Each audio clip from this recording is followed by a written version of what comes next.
Straight from South Africa. This is the strange and mysterious world with your hosts, Lee Stratum and William Collinson.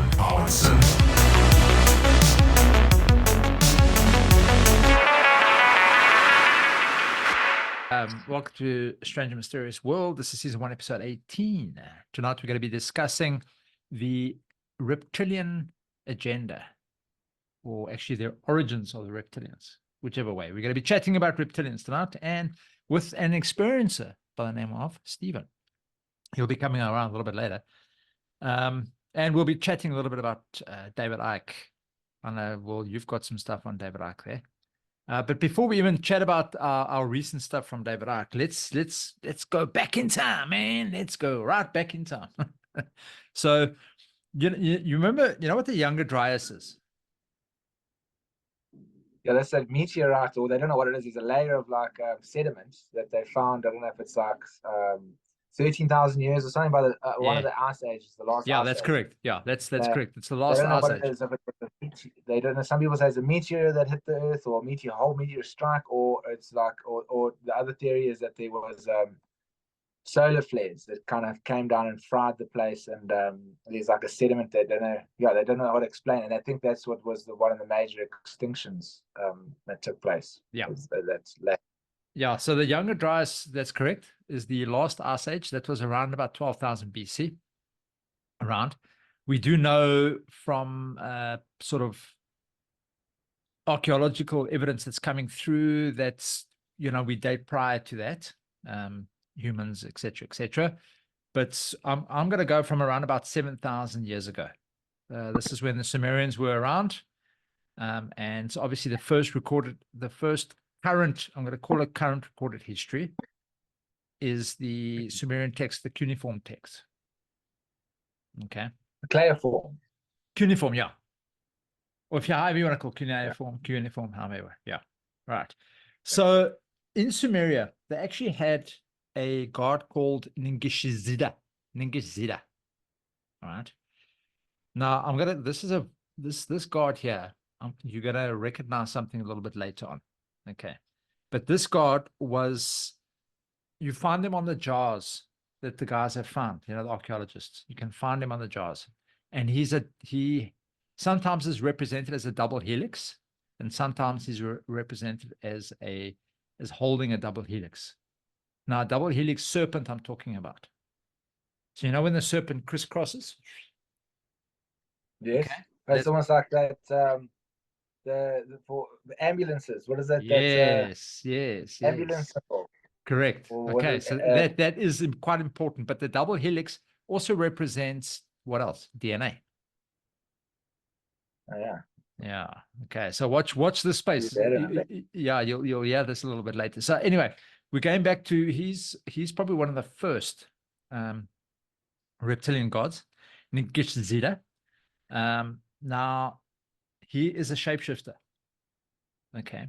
Now going back in human times, since the beginning of, like we're saying, from the beginning of cuneiform, from the beginning of Sumeria, right through to today, there has always been some sort of reptilian presence, and it's been with us from the beginning. So, like I'm saying, cuneiform, the texts talk about the Sumerian god. If you head off to India, the Hindu text, the Mahabharata, they talk about a snake being, there's actually quite a lot of them, snake beings called the Nagas and the Nagini. Yes, the Nagas, that's quite prominent in yogi, Yeah, correct. And it's in Buddhism as well. So it's quite prevalent in the Hindu texts. Now, the Nagas are the male snake beings, also shapeshifters, and the Nagini are the female. Now, I don't know if you are a Harry Potter fan at all, but Harry Potter's nemesis was Lord Voldemort, he who should not be named. Okay. Now, his Horcrux that he had with him, that he used to have with him, was a snake called Nagini. Okay, that's just a side note, just as a, you know, a side note for the show, which I thought was actually quite pretty cool. I like that. And then obviously, heading off to the Bible, you have the good old serpent in the Garden of Eden. Obviously, the serpent was the one that Yes. told Eve to chow the apple, which we all know was not an apple, but he told Eve to chow the apple. It's a mushroom.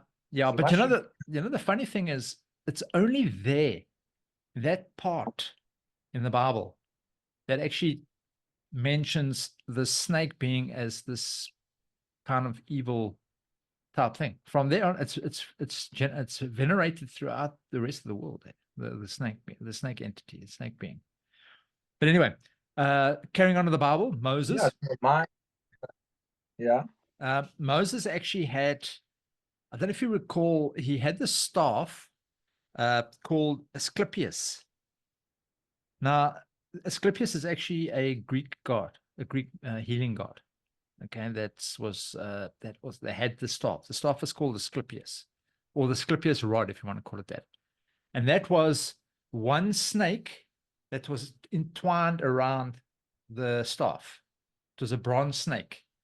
And if whoever looked upon this bronze snake would be healed of any afflictions. Okay, Moses had this. Oh. Right. Now, what you were mentioning earlier with the double helix, okay, with them being a medical symbol, it's on all medical symbols. You have them on the, the guys, the ambulances and that kind of stuff. You also have the Asclepius staff, where it's in a cross. In the middle of the Asclepius staff, you'll see the snake intertwined around the rod. Oh. Okay, so both of them are actually medical symbols. Our good friend, our very good friend, old Hermes Trismegistus. Okay, he was the Greco-Egyptian god. What did he carry with him? What was his staff called? Caduceus. And on the top of Caduceus was what? It was a helix snake, feathered helix snake. They had wings.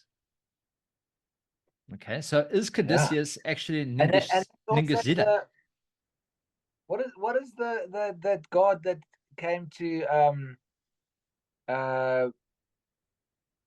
which South American thing? It was a half. Quetzalcoatl. Yeah, I'll get to him. I'll get to him. I'll get to him. I'll get to him. Okay, you're gonna get there. Yeah, I'm gonna get to it. But as we're chatting about Hermes with the staff, is Hermes perhaps Ningishzida? Because it's also the helix with the feathers. So we're starting to make connections here with the snake being. All right. And now your favorite. So we're going to head over to South America. Now, South America, the Aztecs had Quetzalcoatl, and the Mayans called him Kukulkan. That is the feathered serpent, the one that you're talking about now. Also feathered serpent. Yeah. All right. But he was like a rainbow color. He had like a rainbow effect. So he's called the rainbow feathered serpent. He was the god of creation, and he was like one of their main entities, also involved in healing. Eh? What's that? He wasn't gay with the rainbow. No. He wasn't like flying gay. Well, who knows? Maybe rainbow flag. The gay rainbow serpent feathered snake. Well, maybe that's where they got it from. Maybe they got it from there. Maybe he was gay because, like, you can think of a serpent with feathers. I mean, maybe he had, that's part. It was a cross-dressing serpent. So, he was obviously very heavily featured in South America. I mean, they built Teotihuacan, the pyramids in Teotihuacan around him. That was the Aztecs, and the Mayans, and the Aztecs built Chichen Itza, the pyramid, for him. So he was heavily venerated in South America. And believe it or not, the Pablos, the Indian tribe, the Pablos, the American Indians. Yeah. Yeah. They've also Native Americans. Hey? No, what? Native American. No, Native Americans. Native American Indians, yeah. Not Latin American. Native American Indians. Native Americans. They had a serpent god called Avanyu. Okay, so you got from the bottom, South America, Quetzalcoatl and Kukulkan, right through to the top, Avanyu. Okay. Wow. Australia, the Aboriginals. Now, this is like a completely opposite side of the world, dude. They had Yeah, a jeez. rainbow serpent that was part of their creation. He's another gay serpent. Another gay serpent, yeah. This one didn't have feathers, though. This one, I think, is just before he put his feathers on, maybe. Okay. Then we can chat about the Vikings. The Vikings had this world snake called Jormungandr. That's my fucking load shedding now. So, Jormungandr. Okay, he was the world serpent. He's the serpent that's wrapped around the world in the Viking mythology. And this is the one that will, when eventually he decides to break through the earth, all the earthquakes and storms will start happening like constantly, and it will then sign in Ragnarok. Ragnarok begins. So what have we been noticing quite lately with all the storms and earthquakes and stuff? The snake is shaking his tail, man. He's about to waken up. Nice. Yeah, so we can't. And then The Earth's obviously, about to have a Kundalini awakening. yeah, the snake is heading up my spine, dude. All right, and then obviously in Japan and China, you had the feathered dragons. Okay, that was very predominant in their culture, and even the Zulus in South Africa, they had a goddess snake called Mlambo. Okay. Yes. So the whole point of this, Great Mlambo. yeah, the whole point of this thing, dude, is the snake has been with, or some sort of reptile has been with the human being since the beginning. So I know David Icke has got his theories, and you got to get into that now. But I just find it fascinating. You know, it's always from the biblical side, it's been given a very bad rap. Okay, the snake, so-called Satan. By the way, Satan is actually a Sumerian. By the way, just as a side note again, Satan actually derives from a Sumerian word. It's called Sata Am. Okay, which actually means the great. What's it? I'll have to get the name for you. Almost like a bookkeeper of sorts. I'll get the name. I'll get the name for you. But it actually it didn't. It wasn't anything bad. It was actually a name given to Enki. You know, Enlil and Enki from the Anunnaki. Anunnaki, yeah. Yeah. So we know that Enki was supposedly involved in creating humans and changing our DNA. This is hence the reason for the DNA strands and the helixes, and why they kind of can't figure out some of the stuff in the DNA. Apparently, that was Enki. Enki changed it, and he's been associated with Sata-Am, which became Satan eventually. So it's very fascinating. I mean, we can do a whole freaking podcast on that eventually at some stage. Do you know that there's actually an Anunnaki Bible? No. There's actually an Anunnaki Bible. So I'm going to download it probably in the next week or two, and I'm going to read it. And apparently, according to what I've been reading up on it, no. So it's from cuneiform, and they've obviously translated it into, because remember, cuneiform had a lot of Hebrew, old Hebrew language. It was a mix of languages that cuneiform had. So, but it's been translated. This is Zechariah Sitchin. No, not Zechariah. No. Okay. No, this is a proper. Look, I know he did. Apparently, he was the one that tried to decode what was said, and a lot of people disagreed with him. A lot of the archaeologists disagreed with his findings. But this Bible is written. This is written by a guy by the name of what's it? I can't remember the guy's name. But I'll get that book because I want to read it, because according to the reviews, a lot of it sounds like the early Bible. So I think I think the Old Testament actually derives most of its stories from the Anunnaki Bible. Because you must remember now, Abraham was in Sumeria at the time, when he was exiled. He was living in Sumeria at the time. So obviously the Sumerian gods, the story of Eden, that was actually a Sumerian story. Garden of Eden, that was actually Sumerian. That was way before appeared in the Torah. So that'll be interesting to read. I'm really keen to read that, because, you know, Oh yeah. Yeah. Jeez, yeah. Well, I want to read that too. That sounds amazing. Yeah. So, all right, Right. tell me about David Icke. Oh, before we actually get into David Icke, so I'd go do a bit of research on him, because I know you said to me, "No, shit, I want to do a book on David Icke. You know, we want to go and see what he's all about and the alien agenda and this, that, next thing." So I thought, I'm going to go, let me go and read a book of his, which I didn't. Let me go and read a book of his, and you know, I Google searched him. Dude, he's been cancelled by everybody. YouTube banned him. Yeah. Twitter, which is now what, 101 Kiss 101 X, what something X banned him. Who was it? Instagram banned him. Everybody's banned though. he had some Yeah, say. I know. He had He's some like say hated. about, what was it? The COVID. It was a whole thing about COVID, so they banned him from that as well. There was it's poor. Okay. Yeah, no, he's the most hated person on the planet. That guy. I mean, it's so funny because when you read his books, it's so outrageous what he's saying. It's like, why would you even? I mean, when you hear what he's saying about the COVID vaccine, you think it's so outrageous that why would they even take it seriously? They would just be like, "This is the craziest thing we've ever heard." Just fucking let him. No one's going to believe him. Just let him go rampant. Yeah. It's probably problem is a lot of people didn't believe him. He's got quite a following, but what I love about David Icke, I mean, I think it's so important that, I mean, if he's right or wrong or whatever, it is great that if there's one narrative, there's another narrative pushing back. You know what I mean? So that people don't, because we don't know which is the right narrative, whatever, and then, you know, like, you can't just let one get away with it if it's not true. So it's good to have both opposing sides. Mm. So when I heard that how hated he was, and like what a thing he was causing, I was like, geez, I got to see what this guy's about. You know, like I just find it fascinating that somebody can cause such fucking havoc. So anyway, so you know, I just read his book, The Trap, and the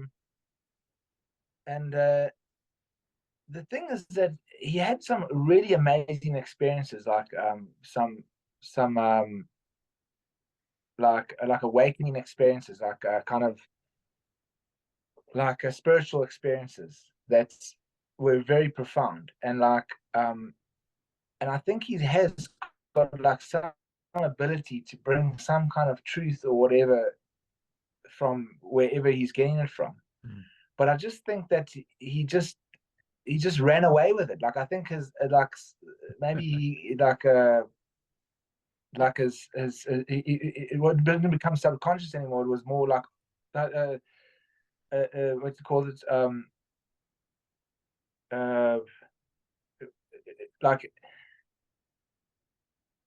like I don't know, like, you know, when people get into this field and they start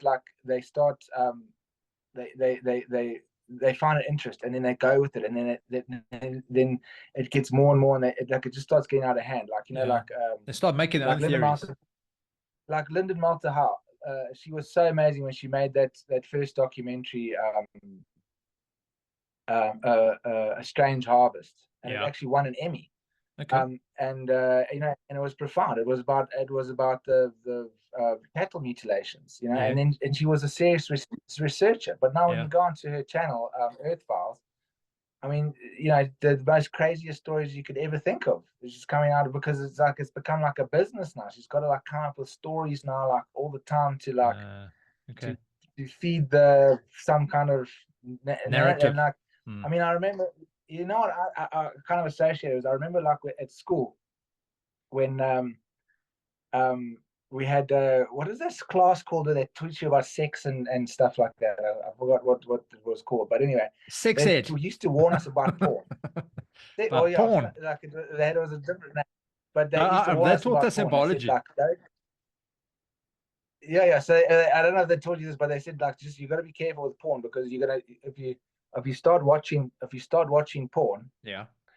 it's gonna be interesting, and then you're gonna get bored of whatever you're watching, and then you're gonna start watching something more crazy, like a bit more like erotic, and then you're gonna watch that for a while, and then you're gonna get bored of that, and then the next minute, you know, like a few months down the line, you're watching the donkey having sex with the midget. You know what I mean? Like, it's like Okay. it's like, because you get used to, like, you don't get stimulated by something enough, so that Okay. you look for crazy and crazier, like dirtier and dirtier porn until you're looking at the most filthy things on the internet. Okay. Which, like, I mean, thank God, like, you know, that hasn't happened to me. Like, Yeah, lucky I haven't got there so either. that's a bit of a, but so, but what I'm saying, I think it's like with this, like this kind of like this kind of esoteric stuff that can happen. You know, you start like saying like, and then like you get bored because now that's not so like crazy anymore. Then like start looking. So I think David Icke, he's just gone like he went full schizo. So because like he's got a lot of great spiritual teachings. I mean, I'm reading this book and I'm like, this is amazing. This is so good.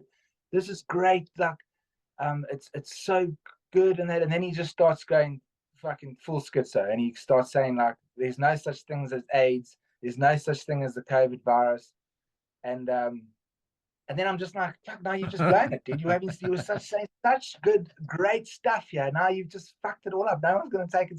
Well, I mean, I'm not no one. Actually got quite a big following, so I don't know. But so you can't throw the baby out with the bathwater. But I mean, so there's a lot of great messages and things in there, but it just goes really to the other side, you know. And I mean, he starts talking about the COVID vaccine. It's got nano particles that go in your body, and you become like a Bluetooth signal, and then they built this grid over the earth that's like it's going to completely start manipulating you, like it's because now you're part of like the technology system that they can beam information into you and like manipulate how you think and behave and stuff like that. So I mean, I don't know. I mean, who knows? Who really knows what's true or not? But I mean, that to me just sounds incredibly outrageous, and I really don't want to believe it because I was vaccinated.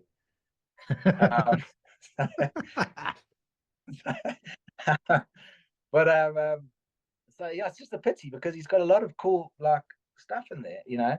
And I mean, and like one of his main theories is that, you know, this is all just we're in a simulation, you know. It's all just like it's nothing's real. It's just a simulation. But I mean, if you think about all yogis and all mystics and sages, they all, you know, when they reach enlightenment, they all say the same thing. They say that it's all an illusion. But if you think about it, an illusion. So well, if you think about it, everything has been created by, everything gets created by energy and vibration. So I mean, the stuff is not really solid. It's vibrating at that speed. That's why you're able to sit on it or lean against it or touch it. But everything's energy. So it's not really solid. It's just the way it's vibrating. So I think, look, a lot of people don't understand that, but I think they're right. I think they're right on that case, that because you must remember, everything around us has been created by us. We have created everything. So it's come through as thought form, then becomes reality, because you think it, you then create it. That's when I say we're creative beings. We're able to create things. So everything is, we're able to manipulate energy. So that's why we can, well, not manipulate it in a way that we can pull something from the air and then all of a sudden make it into something. But, you know, we can use what we have in front of us that's on our dimension that we can use. And this is why with astral projection and astral bodies, you're able to move out into different realms, because you're vibrating at a different frequency and you're able to move around at a different frequency. So, but yeah, sorry, we moved off a little bit there. So yeah, you were saying about David Icke. Yeah, but Dr. Kelly too. But it's pretty cool how he explains it in a way that we can understand it in like terms of technology and like coding and stuff like that. So it's basically like what all the sages and mystics and everything was saying, like it's all an illusion, but he explains it in a way like how the Matrix movie explained it. You know what I mean? Like, but also then he obviously brings in the whole reptilian agenda, and it's all about reptilians controlling the whole planet, and that they're feeding off of our anguish and anger and fighting, and they actually manipulating all of these wars and social media things and whatever, just so we keep in a state of misery and chaos and confusion and anger, because they feed off of that energy. Which I like that idea, because it sounds like, I mean, even as crazy as that sounds, it could be true, because I mean, if you think how crazy things are, you're like, fuck, there must be some kind of outside influence. But so, and then also what was great is that he actually came to South Africa and he spent time with Credo Mutwa. Yeah. And there's a 6-hour interview which I can't find. I think it was on UFO TV. 6-hour interview. He's sitting with Credo Mutwa, and Credo Mutwa like confirms all of the stuff. He says, no, the Zulu people believe that it was it was a reptilian race that came down and enslaved the whole world, and that's what we've seen today. And also spoke about the grey aliens and how they're like, like soldiers of the automatons or whatever of the reptilians. And so yeah, I'm just interested, do you think he made this reptilian agenda, like did he put it like I mean, I know it's been always around, as you've said, but like did he put it on the map for it? I think there was a guy in the To 1940s what it that is actually today. brought it up. I think there's another guy in the 1940s that brought this whole theory. I think they'd found tunnels underneath the ground, and he brought this whole agenda in. I think it was the 1940s. I do stand to be corrected. He said, no, there were aliens. I mean, there were reptilians. And I think he was the guy. But do you remember a series in the 80s called V?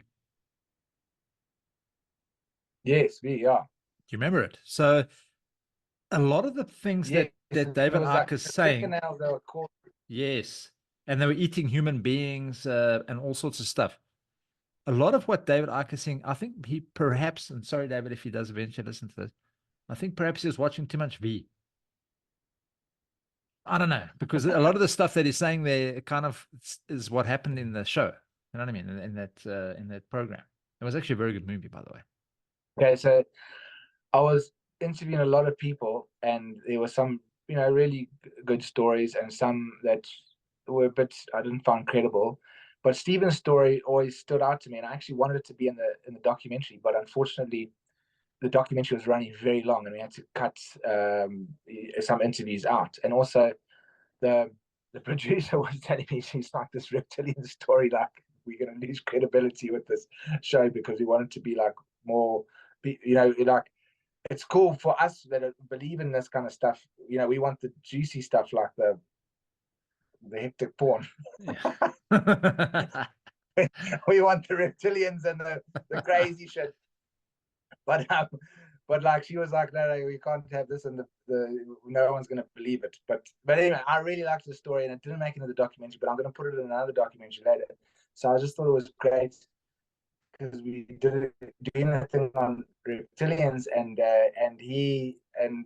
yeah, I just can't wait to share his story. Okay, that's awesome, dude. Yeah, that'd be Yeah, so cool. then Because there maybe have put been him. there have been a few people that's I don't know personally, but I've heard stories when you go through on YouTube and you go and listen to Gaia TV, and there's people that have said that they've met them, and what they've said hasn't been bad stuff. Well, some of them, actually, most of them have been pretty good. They've said they're gentle beings, and there's that guy Corey Good, that's with what's the guy's Yeah, What's the guy that looks like a gray with a big head?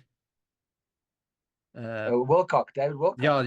Yeah. So David Wilcock, he's the presenter, and then yeah, and then Corey Good. So Corey Good says that he met reptilian beings that took him down, took him under the earth, and showed him the cities and all that kind of stuff. So that's also on Gaia TV, by the way. There's quite a few things that Yes. happen with them. Yeah. So the whole reptilian thing there, he's in communication with them apparently, and all sorts of stuff. I do remember David was he's from England, obviously, for those who you don't know. And I know he was a footballer until he got injured playing football. And I think he landed up, I can't remember, he landed up, was it in Peru, or he landed up somewhere overseas. And he had this profound, this is where he had his very first incident. Well, I think he landed up going to some cave, and he had to go and look, and something said to him, go outside or go to this cave, and he went to the cave, and they had a look around there, and then he found some stuff there, and then he went outside, and something said, don't worry, you will understand when it starts raining, and then he held his hands up and it started raining. I don't know, so there's a whole big thing. I can't remember the Yes, exact that's story. quite correct. Yeah, that's actually all what happened. Yeah. Yeah, so But, he did have a very big spiritual thing, and I think you're right. I think the thing is, he should have maybe stayed on that path, stayed on the spiritual thing, because it sounds like he had some good information to give. Now the problem is, when you're reading his books, you've got to kind of weed out the BS. You know what I mean? Because and unfortunately, some of the stuff just sound, and as much as we may be conspiracy theorists to an extent, we are. But some of the stuff, even for us, is like way out. You know what I mean? It just doesn't sound. I mean, like when you got the Queen as a lizard, and Obama, Barack Obama as a lizard person. I don't know. That just doesn't gel. It doesn't sit well with me. I don't know. I don't know. Yeah. I might be wrong. It just doesn't gel. I do know they're shapeshifters, and I do know they can live amongst us. I do know that. But I don't know, dude. I don't know. Talk about shapeshifting. In the Quran, you've heard about beings called the jinn. Yeah, the jinn, Yeah. The jinn are shapeshifters. Yes. So yeah, that's pretty interesting as well. So perhaps they are the reptilian race that the Prophet Muhammad went and spoke to. Yeah. So yeah, like I said, they've been around us for ages, dude. For ages. So yeah. So Stephen, thanks for coming on, and we wanted to. I don't know our podcast. I don't know if you actually. I don't even tell you what the name is, but we just it's called Strange and Mysterious World. We interview people about metaphysical things and strange and mysterious things all over the world. So I just remember from the documentary, your story has always stuck out. It's been so intriguing, and I really loved it. And I'm so excited to have you on the podcast to share it with the world. So thanks for coming on. All right. Yeah, so Great. Stephen, Okay, we're kind of chatting tonight about the whole reptilian, the reptilian presence on the planet. Sure. You. So what was your thing? I mean, what happened? Well, let's start, Stephen. Let's start from, because you started off with you had an accident, and you had a near-death experience, and I think that's where it started. The story started. So you want me to start from the near-death experience? Yeah. Yeah. So actually, wherever you think's relevant. You know what? The near-death experience was a part that I didn't connect the dots with. But when I had this encounter with this, Lee, to put you in the picture, I had a car accident in Bedford View. 5 of us in a mini, and we took our 2 telephone poles. I went through the seats, and I took the gear stick in the chest, and I was dead. Doctors said it was pretty much roughly about 4 minutes. But in that time, that bright white light and that light that everybody sees, and I saw a relative next to me. I saw my sister was there, and I saw some of the guy up there, looked like a Chinese guy of some sort. Anyway, came back and sort of forgot about it. And there was a doctor that interviewed me at the hospital, who was writing a documentary, something similar to what you guys are doing here at the moment. And I forgot about it. That happened in 1979, 1980 on Old Year's Eve. And then in 1990, a girlfriend and I, we were chatting about near-death experiences, and I saw some friends up in Northcliffe, and she had a friend that was very intrigued about near-death experiences. Anyway, we went off, and then a week or so later, she phoned up and she said to me, "I've got a guy that I want you to meet. He actually wants to meet you, wants to chat to you about your near-death experience." That's fine. I don't have a problem. I share that experience and that information with anybody. And I'm gonna tell it to you exactly what happened that day. So this friend of ours lives on top of the hill in Northcliffe. I don't know if any guys know Northcliffe at all, but anyway, up on the hillside. Okay. And as I walked up the stairs, this woman, her husband came down the stairs, And he didn't know me that well, but he just said to my girlfriend, who he knew well, and he said, Sylvia, I've known you for about 40 years. And he used the words, he said, I suggest you get the fuck out of here now. And she looked at him and said to him, you know, Robbie, have you been smoking something? He said, I'm telling you, you don't know what you're fucking with. And we just thought he was maybe having one of his off days. Anyway, so we ignored it, and off he went. He used to specialize with special effects, so we thought maybe he's just on another trip. Anyway, went into the house, and he was this very odd-looking man. That's all I can put it. You know, it stands out with me now that he made a point. There was like a long table, and he made a point of saying to me, "Sit opposite me." And I thought, cool. But you know, if I was roughly, I'm trying to think what old I was, probably about 35 years old. And I asked him about his background, and I said him, what are you doing? He said, no, I work for NASA. I worked for NASA, and I've worked for a lot of the military in South Africa. And I looked and I thought, there's no ways, man, you're too young.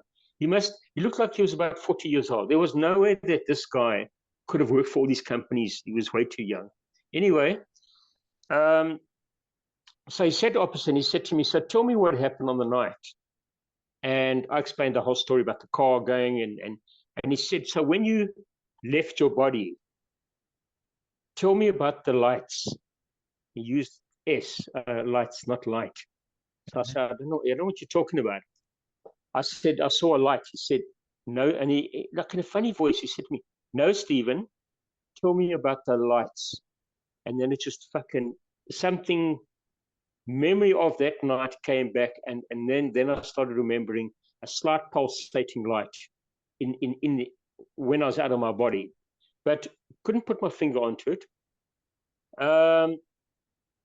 This guy, at no stage did this guy, I know today because I'm in alternative health, at no stage did this guy make any eye contact. All his eye contact was at my heart chakra.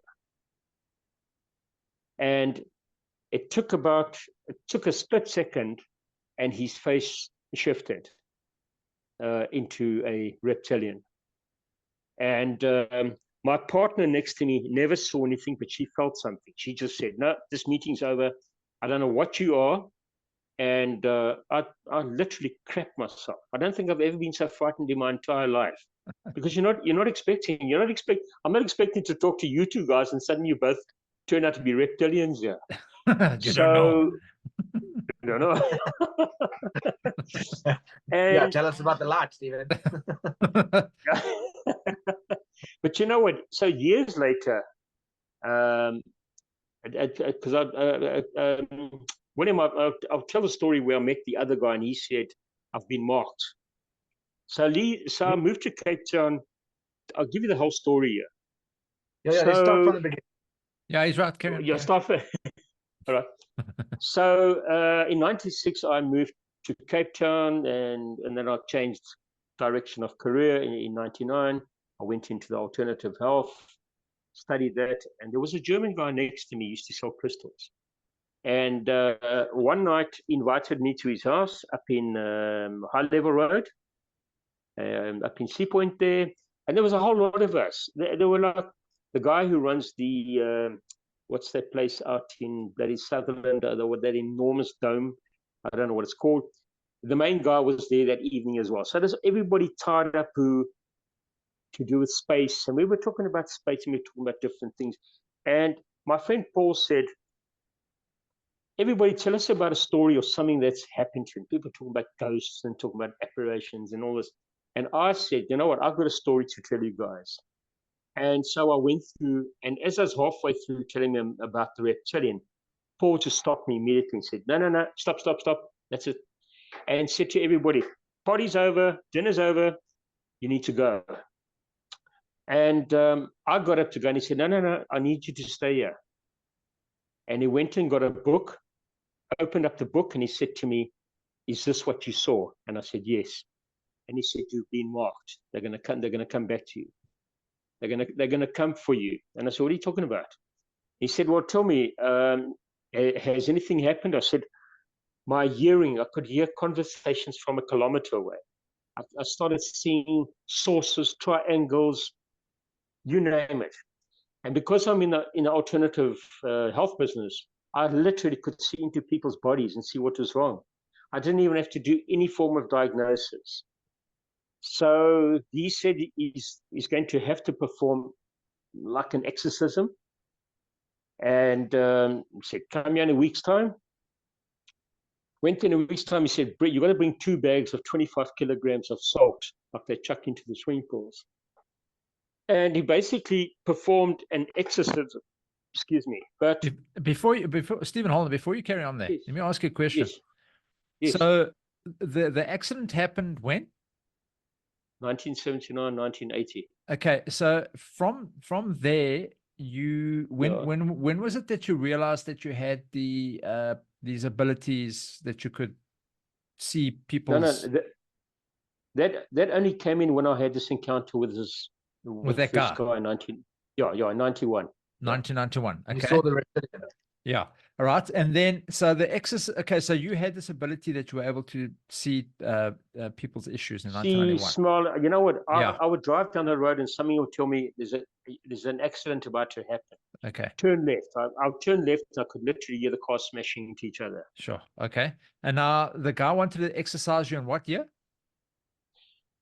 It was roughly about 2001, 2001. Okay, so let me ask you, do you not think that this ability was actually a gift? Why, of course. I wouldn't want to get rid of that. I wouldn't want to get rid of that. If somebody wants to exercise me, I'm like, no ways, buddy. I've got this, I'm keeping this, whatever it is. Whatever he did, yeah, he spoke in a language that I've never heard. Okay. He spoke with a lot of clicking sounds. Now he was German, Flemish. I know Flemish is a very different language. Yeah. And I've heard them speak before. It's a language that, in my view, it was an ancient language that he had obviously learned or mastered. Yeah. And unfortunately, Paul's passed away. And looking back now, I'm not certain if Paul is what he says he was, if that makes sense to you. Okay. Because he said, you'll lose a lot of these things, but they'll come back. I haven't got them back anything on the scale that I used to have them. On a 1 to 10, when this guy gave me this gift, I was probably 15 out of 10. At the moment, I'm probably around about 5 or 6 out of 10. Okay. So what was his idea? Why did he say you needed to be exercised? What was the reason? He felt that they were going to come back for me. He'd seen 2 cases in the States, one in Germany, and he said, you're the first one I've seen in South Africa. So what was he worried about? That they were going to come back and do what to you? Or what were they? Yeah, he said you've been marked. He just said to me, you've been marked. They're gonna come back and they're going to use you for whatever. And I didn't go into detail. I just thought, oh fuck, you know what? I don't need this now. Sorry about the swearing. You can just delete that. Sorry, I forgot you're not allowed to swear in this podcast. No, you can actually. We swear a lot. All right. but I must tell you, I don't know if I told you, William, but the dreams that I've been having, so something is opened up here, because from about 2015 up until 2022, I've been having some. I don't think they're dreams. You know what? I'm kind of. It feels like I'm living a parallel life, if it makes sense. Mm. The first dream I have is, I know it's not here. The sky is a different color.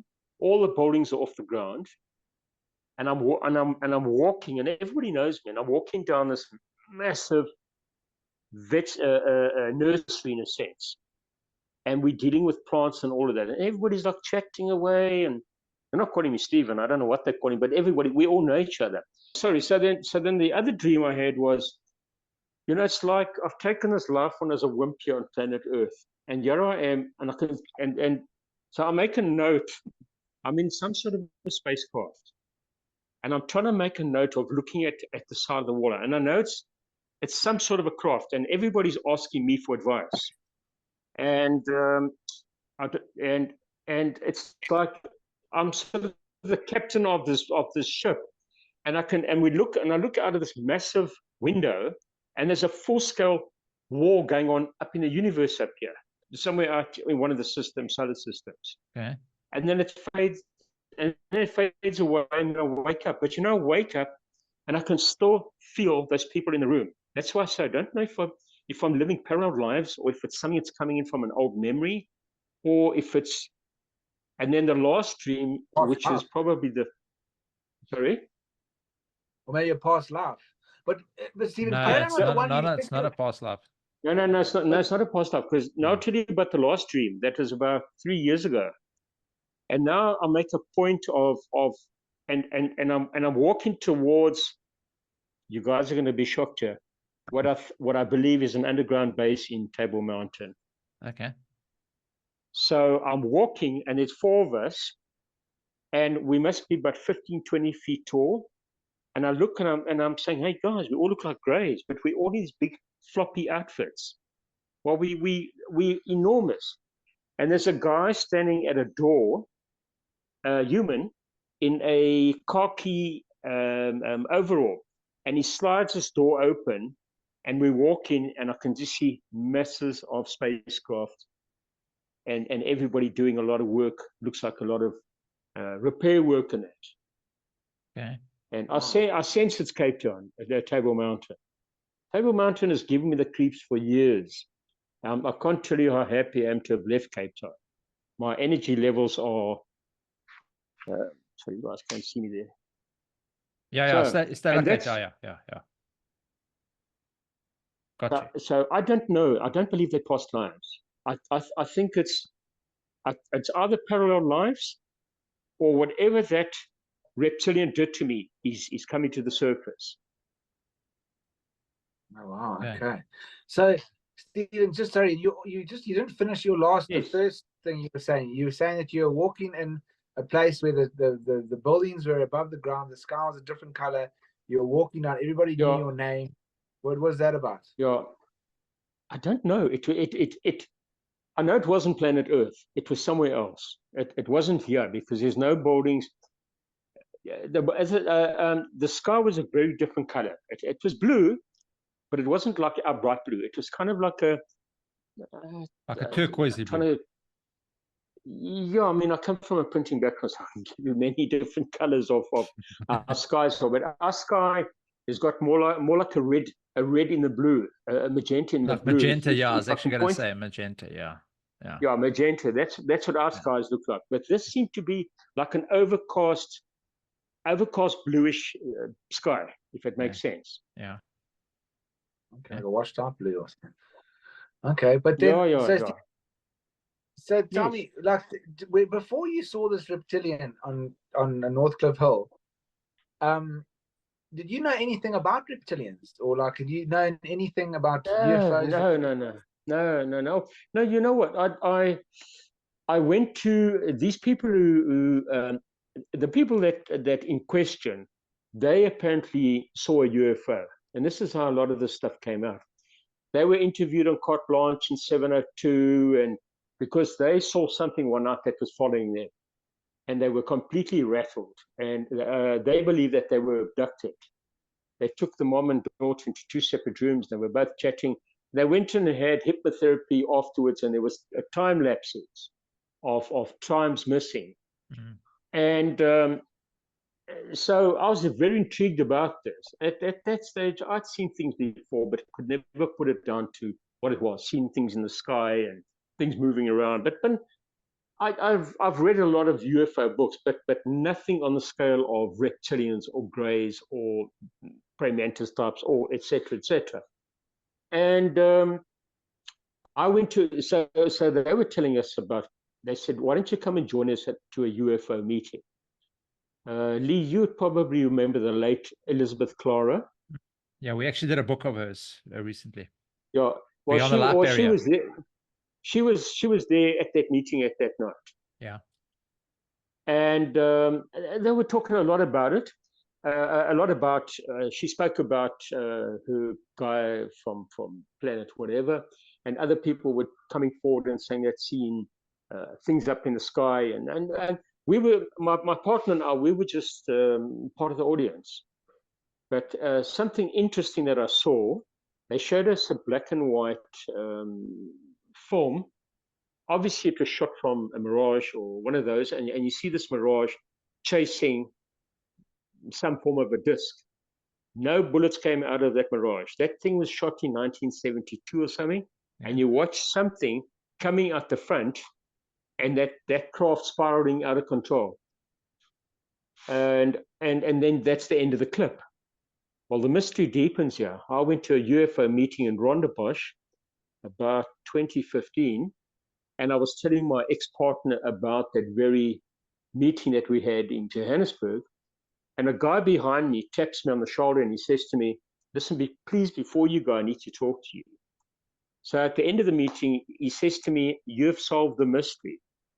I worked at the Air Force Base in Ludwitz when that craft came down, and there were 8 bodies on that craft.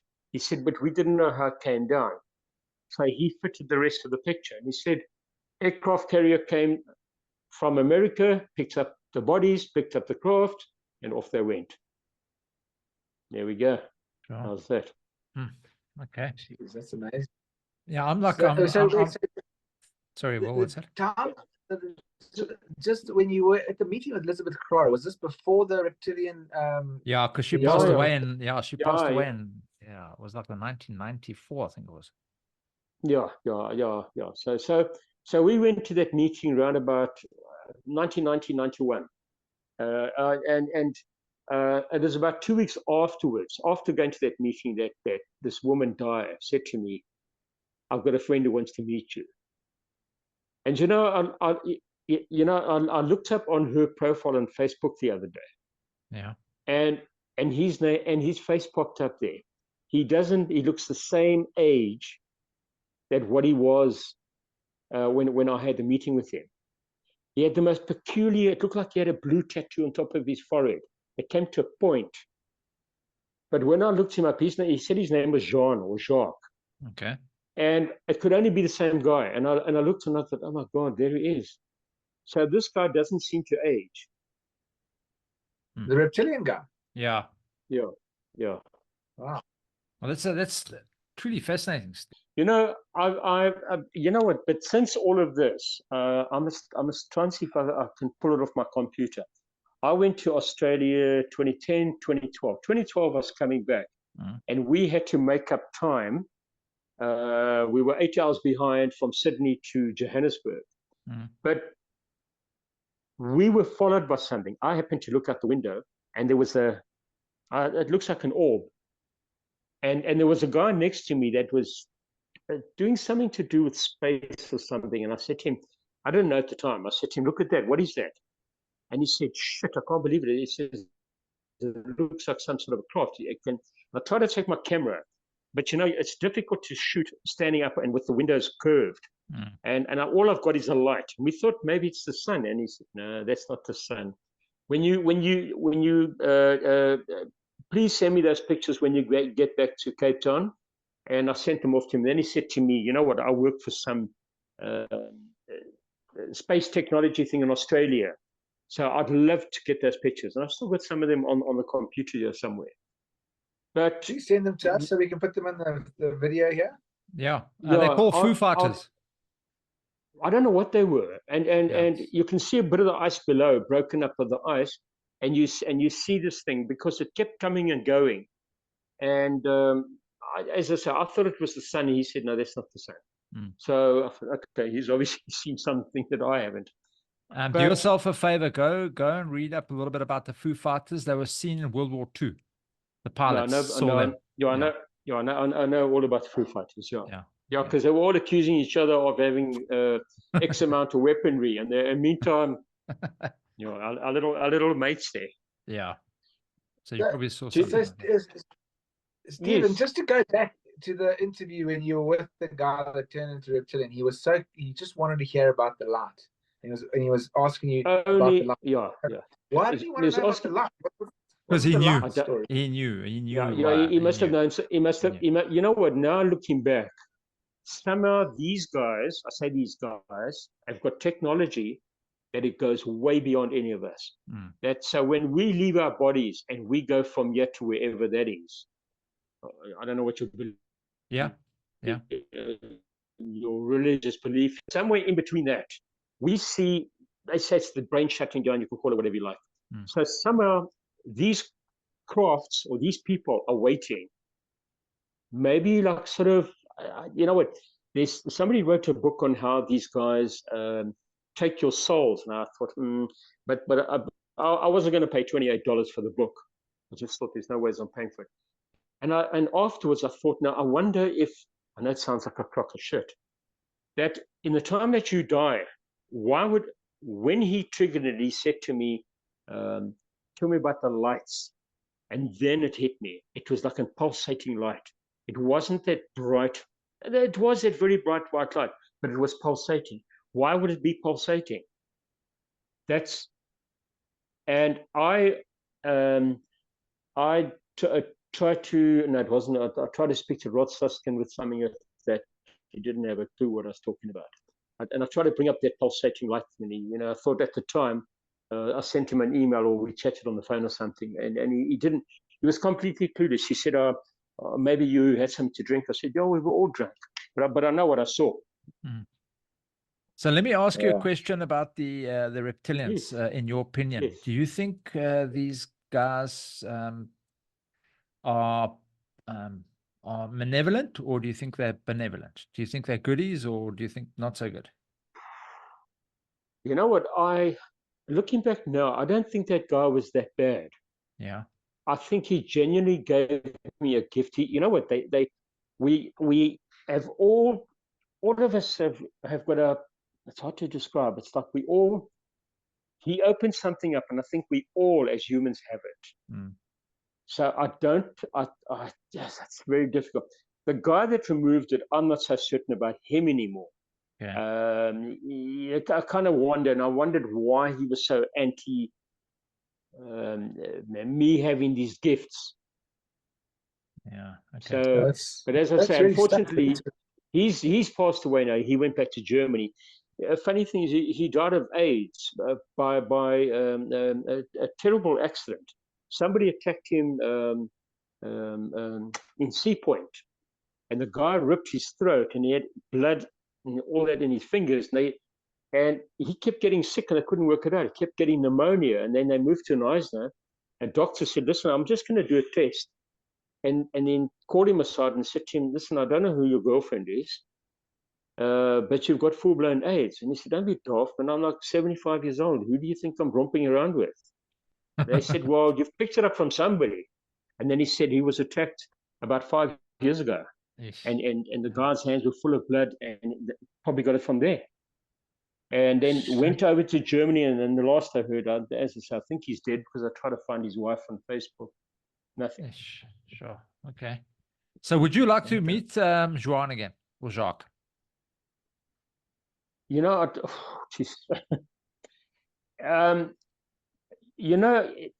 I don't know. It's kind of, if we could sit down and he didn't shape shift, I would say yes. You know what it is? I think you know what it is, because I'm sitting and I'm talking to you two guys, and you're both humanoid. Now suddenly what happens is, out of the blue, it wasn't like he said to me, oh, okay, hold on, watch my face. It took a split second, and at the time, I nearly crapped myself. I was absolutely lost for words, because my girlfriend then, Sylvia, said to me, what did you see? And I told her, and she said, geez. I said, what did you? And she said, I felt something crawling under my skin. I said, did you see anything? She said, no, nothing. But she said, it's something terrible. That man's got something terrible. So I don't know. To answer your question, I don't know. And then, and have you? Sorry, Will. Sort of ask a quick question. Do you remember what he looked like, though? So I know you said it was that split second, but can you recall from that split second what he looked like? Did he have big eyes, and what color was the skin? Do you remember? They look like your little geckos that run around the house here. Yeah. That same scale. Okay. A reptile. Yeah. Okay. So everything changed. obviously I couldn't see what was underneath his shirt because that was he Covered, had a yeah. shirt on and that. Yeah. But his whole face, it literally took a split second and obviously these guys have mastered how to shift shape Yeah. or shape shift or Yeah. whatever you want to call Yeah. Yeah. Sure. it. Yeah. But So yeah. So Stephen, have you that other guy that came on the stairs, your guy that was your friend that was in the special effects business, Yes. that told you to get the Robbie, fuck out of here. Yeah. Have you spoken to him since then, or like? No, never ever spoke to him again after that. Because you know what, Robbie half the time was smoking joints and he was high half the time. Mm. And because he was doing special effects stuff, he's the guy that made up the first Ninja Turtles on Seychelles. They called him, and he made up all those Ninja Turtles. Uh-huh. And yeah, so he is quite big, and he also did that. What's it bloody? That wasn't a zebra. It was something to do with Trek oil, Trek petrol. Oh, And yes. he made up that whole. It wasn't a zebra, but he made up that whole thing. It was all made up with wires because it's all in his studio. Okay. And he says, "Check him. We moved here, and the head moved, and everything moved around." So when he came down the stairs and he said, "Listen, get the fuck out of here," I mean, we just thought, "Oh my God, he had one too many joints here." Yeah, but he 'Cause he obviously smoked saw them all the something time. in that state. He saw No, something. no. Of course, yeah. Mm. Yeah, and I don't know how long after that they stayed together. They divorced today. I've tried to look him up. His name is Robbie Guess, Gueess. Okay. I don't know. You know, make a note of that. But I don't know where she is, and her name was Di or Diane. Yes. Okay. Yes, Yeah. man, that's so interesting, eh? I promise you, you know, of the people that I've spoken to, the experiences that I've spoken to that I've had close encounters and that's okay, look besides my mom. But that's very, I wouldn't say freaky. Freaky is not the word, but it's just it's unbelievable. It's so cool. It's something that's like, you know what I mean? It almost puts you, because we always talk about the things where I've never seen it before. William's never seen it before. But we always chat about these things and we think to ourselves, you know, are people really seeing these things, or is it just maybe in their imaginations? But, you know, when more and more people are saying the things that you just said now, where, like, for example, David Icke, I mean, he mentioned that when he was doing an interview with, I can't remember if it was the Queen or somebody, where they also, in a split second, their whole they're all reptilians. Yeah, you see, after that, then I went into some serious reading. Yeah. And I've downloaded tons of books on my Kindle, and all the different species out there. And the whistleblowers, the Corey Goods, and the what's this other guy, Tomlinson, and all these whistleblowers that work for or military in that, and they talk about the many different species out there.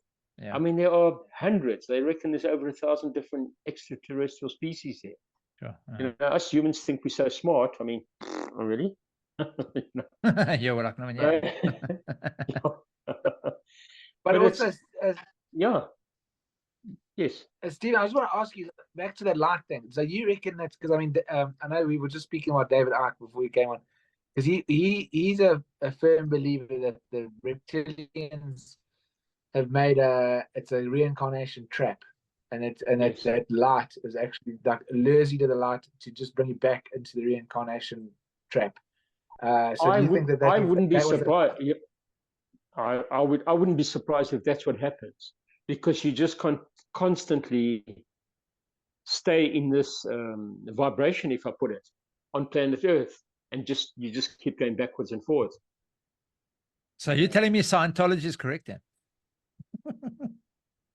Well, you know what? Do you know Ron L. Hubbard? He was very sharp. I didn't realize that he was quite high up in the space program. Did you guys know that? No, I didn't know that. I knew he was an author, but I didn't know he was up in the space program. No. He was big because he was big mates with von Braun. What's his name? Werner von Braun. He was big mates with Werner von Braun. Yeah. There you go. Yeah. But he also saw things. He also saw things And he also picked up things, and he also worked on people with the knowledge of, I'll say, the ET. He obviously got the knowledge from these ETs. I always thought he was just a complete idiot, but Yeah, I think over and above.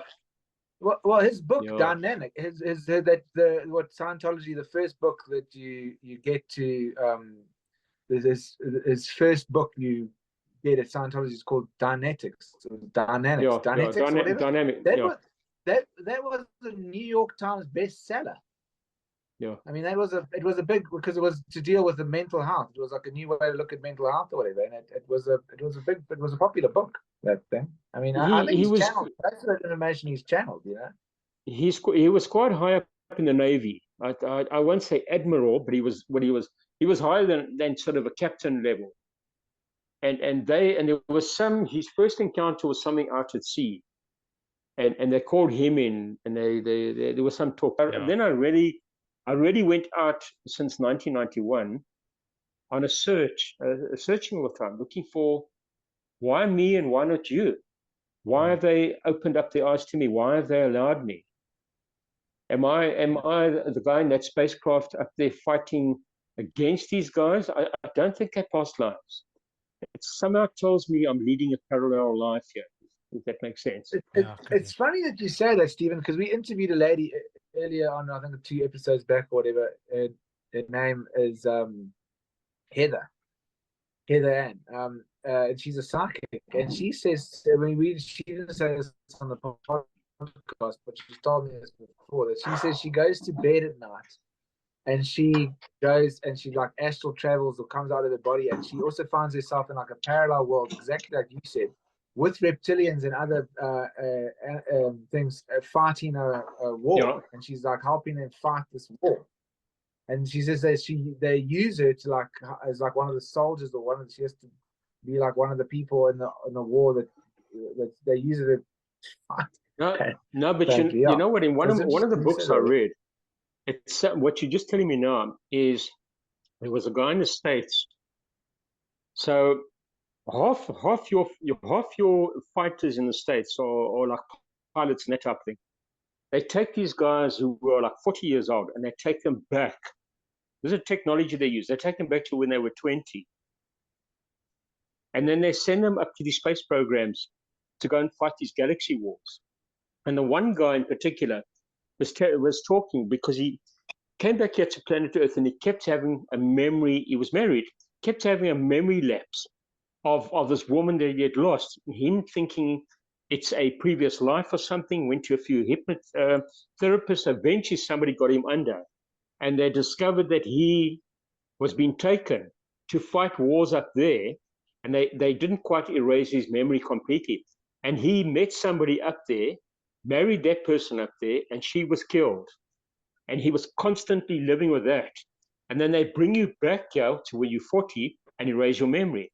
But he was also saying the technology is that if your arm gets blown off, they literally regrow your arm back in seconds. If your head gets blown off, well, that's the end of you. And he was talking about something similar to like what this woman said, that they're fighting all these galaxy wars up there, us humans. Yeah, I think wasn't David Wilcock talking about that stuff with Corey Good as well? The 20-year, the 20 Yeah, yeah, the 20-year. Yes, I think it was Corey Good. Yeah. I remember. And a part of me thought maybe this is what's happening to me. Maybe that spacecraft, like, I mean, it was kind of grey, black inside. They were all humans inside, but I somewhat had a very high ranking. I was in charge of that whole ship. Yeah, the difference with your dreams though is that you're not dreaming that you're human. You're dreaming that you're something else. No, well, up there in that ship, I was human. Okay. All right. When I had the dream of walking towards that hangar door, I was a 15 or 20 foot grey. Yeah. Sure. Okay. So. Yeah. Yeah. Stephen, thank you very much for joining us here on our podcast tonight. Thank you for sharing your experiences, and it's been really, really good to talk to you. So yeah, we'll hopefully we'll chat to you again sometime soon. That'll be good. Thank you so much. Cool. All right. All right, cool. Lee. That was very lucky, man. I think that was quite an experience. Wow. Okay. Yeah, that's I cool. definitely wouldn't have gone for an exorcism. I promise you now. I would have kept it. No, I would have no, kept that's their so, skills, man. I know it's sad that happened, man. Yeah. But you never No, know. actually, Maybe it's there was great. a reason. Maybe there's a reason. Yeah, but I'm glad that I spoke to him again because, like, I remember when I did that interview with him, I was wanting to get with Robbie Guess, like his mate that was in this the special effects thing. I wanted to find out. Though now that he mentions Jacques, whatever, he sees him on Facebook there. I'd love to go and go and interview them and see, or like speak to them and see what their side of the story was, because that would be great to. Yeah. I mean, if they do have any story, then it'd be great to put it in the documentary, and I can actually use that as footage. But like I was saying, But yeah, geez, yeah. no, okay. No, I was saying, like I was saying earlier with that, he seems to be, look, I know he did say he did have the vision of, well, he saw the change while he was awake, but it does seem to be, there's some connection while he's sleeping.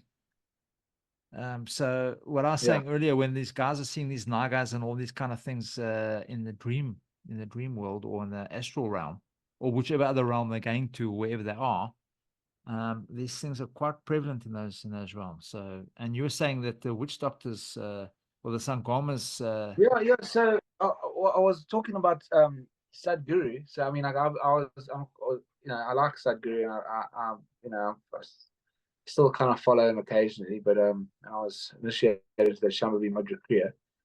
And I mean, I followed him quite intensively at one stage. But he also spoke about the Naga a lot, and he said that there's Naga. I mean, obviously Adi Yogi, the first yogi, he is always, not always, but sometimes represented with a snake on his shoulder or like around his neck, because it's a state of being, like that you it's like a state of being that you become like a naga, like a snake or whatever.